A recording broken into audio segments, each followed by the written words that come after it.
நீயா நானா ஷோன்ற பேர்ல எடுத்த ஒரு டிராமாவோட ஆர்டிஸ்ட் தான் நாங்கெல்லாம்.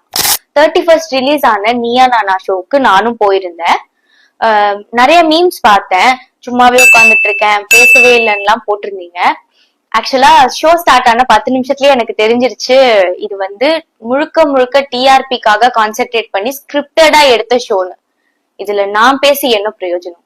8 மணி நேரம் எடுத்த இந்த ஷோவை 45 மினிட்ஸா எடிட் பண்ணி போட்டிருக்காங்க. இதுல நாங்க கொடுத்த வேலிட் டேட்டாஸையுமே அக்செப்ட் பண்ணிக்க அவங்க ரெடியா இல்ல.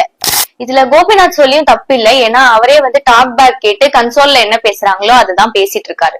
நீயா நானான்ற டெபேட் ஷோல நானா மட்டும்தான் இருந்தது, நீயான்றதே இல்ல.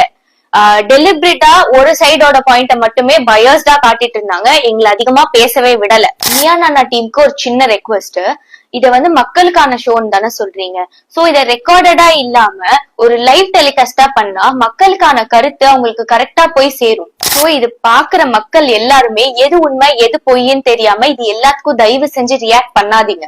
டிவி மீடியாவா நமக்கு ஒரு பெரிய ரெஸ்பான்சிபிலிட்டி இருக்கு. பிளீஸ் இதை மிஸ்யூஸ் பண்ணி மக்களை மிஸ்லீட் பண்ணாதீங்க. Prevention of cruelty to animals ஆக்ட்ன்ற கவர்மெண்ட் ரூலுக்கு அகேன்ஸ்டா தான் இந்த ஷோல நிறைய விஷயங்கள் பேசப்பட்டது. தெருநாய்களுக்கு சாப்பாடு போடுறது, கருத்தடை பண்றது, ரேபிஸ் வேக்சினேஷன் போடுறது எல்லாமே கவர்மெண்டோட பொறுப்பு. இந்த ஷோல பேசின படவாகோபி அவர்களா இருக்கட்டும், இல்ல ஆக்ட்ரஸ் அம்முவா இருக்கட்டும், சமரனா இருக்கட்டும், இவங்களை யாரையுமே சரியா பேச விடாம பதற வச்சு ஆப்போசிட்ல இருக்கிற 4 பேரை பக்காவா ஸ்கிரிப்ட் பண்ணி உட்கார வச்சு பேச வைக்கிறது, பிளஸ் அவங்களோட பாயிண்ட்ஸை மட்டுமே வேலிடா எடுத்துக்கிறது.